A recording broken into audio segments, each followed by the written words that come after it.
Entonces, ahora vamos a ver lo que se conoce como backpropagation, que es la manera en la que se entrenan las redes neuronales. Teníamos que nuestra red neuronal pues tenía esta forma de aquí. Habíamos definido lo que era el forward pass, que simplemente era como evaluar todos los elementos de esta red neuronal de izquierda a derecha y, y esto nos daba pues esto, ¿no? Simplemente el forward pass. Ahora,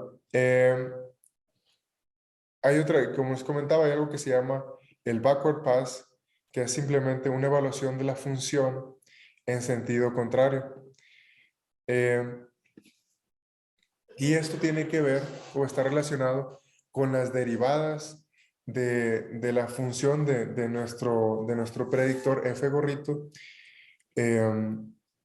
dado que, pues, dada la jerarquía en la que se calculan las derivadas a lo largo de las capas.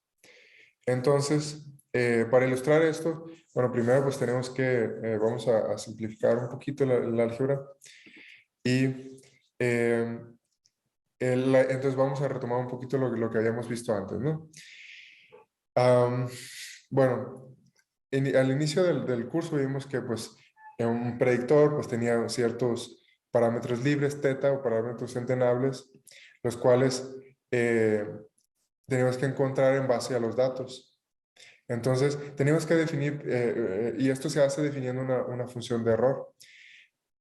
Aquí podemos definir nuestra función de error como la diferencia, ¿no? entre el valor real y el valor predicho por nuestra función. Am, Luego de esto hay que definir una función para optimizar o nuestra función de costo. Entonces, esta función de costo, una vez definida esta función de costo, pues tenemos que encontrar un mecanismo matemático o un algoritmo tal que pues, nos regresa el valor teta que minimiza esa función de costo. Y bueno, entonces la mayoría de estos métodos que existen dependen o usan la información de los gradientes. ¿Por qué? Porque los gradientes pues, nos regresan, según nos acordamos de nuestras clases de cálculo, nos regresan la información de cómo varía localmente una función. Y en particular nos dice eh, cuando una función, cuando nos podemos acercar hacia un mínimo o hacia un máximo de una función, que es pues la información que se requiere para minimizar o para optimizar nuestra función de costo. Ahora, algo importante aquí es que dado que el gradiente es respecto a los vectores W, es decir, a los parámetros entrenables de nuestro modelo, pues el valor de X puede ser, bueno, de hecho son los datos, ¿no? O sea, ahí es donde X no es una función arbitraria, pero tenemos que darle tenemos que evaluar esa función en los datos, que pues desde ahí es donde se extrae esa información para optimizar el problema, tal y como se puede ver en nuestra función de costo, ¿no? Entonces la función de costo solo depende de los vectores W, de los parámetros entrenables. Ahora, eh, vamos a hacer un ejemplito así bastante sencillo. Supongamos que tenemos esta red neuronal, muy, muy simple, donde los pasos, los pesos que conectan a las diferentes neuronas están dados por estos de aquí. Y nuestra función de costo a optimizar, pues, si se fijan, en la función de costo es una suma sobre todos los datos de entrenamiento, que son un número m de datos de entrenamiento. Entonces, aquí lo que queremos es cuantificar el error para cada uno de esos datos. Entonces, eso nos permite pues enfocarnos en solo uno de esos, el error cometido digamos, en uno de los puntos de entrenamiento, es decir, el vector XK. Y para ello vamos a usar esta función pues, que se usaba en el perceptrón, solo por simplicidad. Pudiéramos haber usado cualquier otra, ¿no? Pero digamos, esto solo para cuestiones de álgebra. Bueno, entonces esta función es, el error es una función dado un vector x, xk. Esta función error solo depende de los pesos dentro de la red neuronal. Es decir, que de aquí pues empezamos a ver, ¿qué pasó aquí? Allá. Entonces, dado un vector xk, vamos a evaluar nuestra función, nuestro predictor, y nos va a dar un cierto valor, ¿no? Dado que conocemos la etiqueta de ese vector xk, la etiqueta va a ser f de k, pues podemos calcular cuál es el error que tiene nuestro predictor, pues simplemente evaluando esa función que está ahí, ¿no? La de max. Ahora, lo que nos interesa saber es encontrar cuáles son las contribuciones a ese error dentro de cada uno de los parámetros W. Ahora, ¿cómo se hace cómo se calcula el error cómo se calcula qué porción del error, a qué porción o sea, con qué contribuye cada una de las neuronas al error? Se puede hacer de muchas maneras. Aquí vamos a ver una de las maneras que es la más simple, que es enfocarnos en el error que comete cada una de las neuronas. En vez de fijarnos en las derivadas explícitas de los pesos, nos interesa saber el error que comete cada una de las neuronas. Entonces, para ello, lo que hacemos es calcular las derivadas de los valores z, respecto de los valores z. Entonces, bueno, aquí pues sacamos esto calculamos la derivada de nuestra función de error.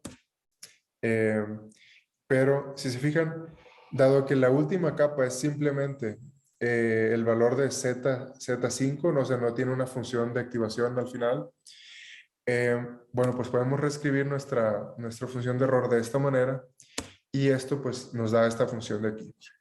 Ahora, este 1 sub algo en llaves, lo que dice es que cuando el valor de lo que está dentro de las llaves es menor que 0, entonces esta función te va a regresar un 0, pero cuando es mayor que 0, te regresa un 1.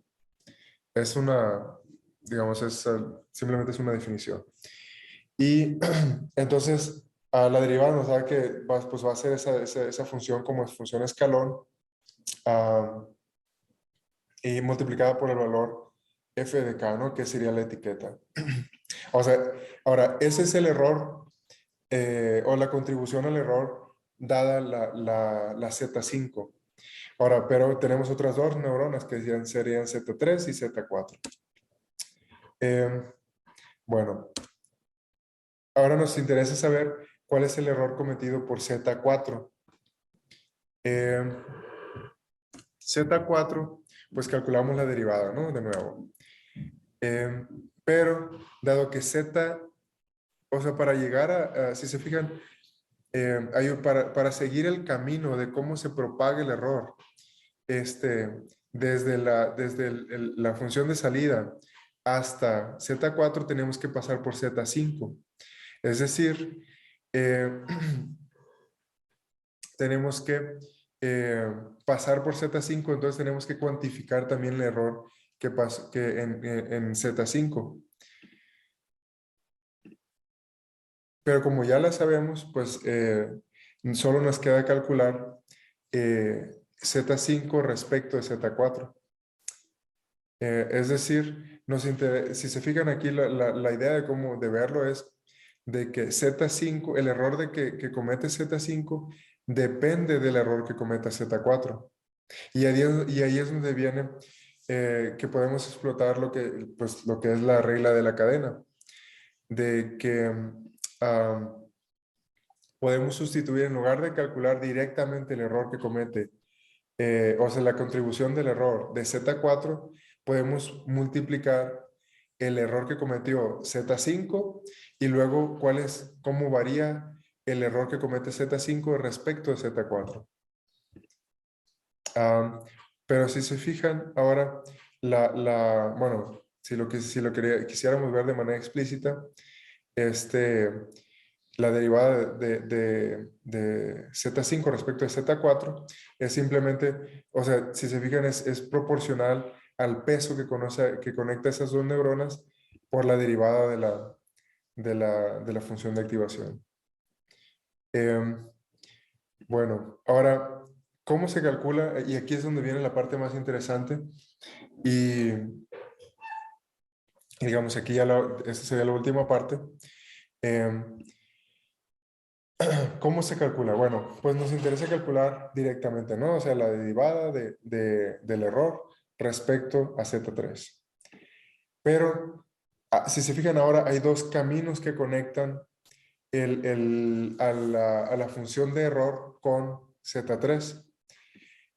Entonces, esto se puede ver como que la función de error depende tanto de Z5 como de Z4. Entonces, lo que tenemos que hacer es que ahora tenemos que sumar los caminos. Y de hecho hay un teorema que, ya luego les paso la referencia, pero hay un teorema que dice que la derivada, para calcular la contribución al error de una neurona que está, digamos, bueno, que está en alguna parte del grafo de cómputo de la red neuronal, pues lo que es simplemente la suma de todos los caminos que conecten entre el error y esa neurona. En este caso, pues tenemos dos caminos, entonces tenemos que seguir esos dos caminos para cuantificar el error. Ahora, ¿qué se hace? Bueno, pues de nuevo, la derivada del error respecto a Z4, pues ya sabíamos que se puede descomponer en una multiplicación y pues lo que hacemos es que el error, digamos, el camino 1 sería la multiplicación, o sería sería la multiplicación de todos los vértices que conectan ese camino, y la parte del segundo camino, del segundo path, del que va por arriba, pues también es la multiplicación de las flechas que conectan eso, ¿no? Digamos, matemáticamente simplemente pues podemos factorizar el común, que sería esta parte del camino que comparten las dos trayectorias. Entonces podemos sustituir esta última parte, pues ya la conocemos, fue lo primero que calculamos. Después, esta parte, si se fijan, la contribución al error sería simplemente la multiplicación de la flecha roja con la flecha verde. El segundo camino, la segunda trayectoria, sería multiplicar la flechita roja o la contribución en rojo por la contribución en azul que conecta Z5 y Z4, y después la última parte en rosa que conecta Z4 con Z3. Bueno, de hecho esto era lo último. Bueno, entonces aquí lo que quiero que se lleven es que para calcular el error de una función, el error la contribución al error de una neurona que está, digamos, dentro de alguna de las capas escondidas, va a ser simplemente la suma, bueno, va a ser la suma de todos los caminos que conecten a a la parte del error o al nodo del error con esa red neuronal. Y todo esto es gracias al uso muy inteligente de la regla de la cadena. Entonces, ya en la siguiente clase vamos a ver ese teorema, y para que quede más claro de cómo se usa ya esto se le conoce como el backward pass, ¿no? Porque si se fijan, estamos evaluando la función de derecha a izquierda.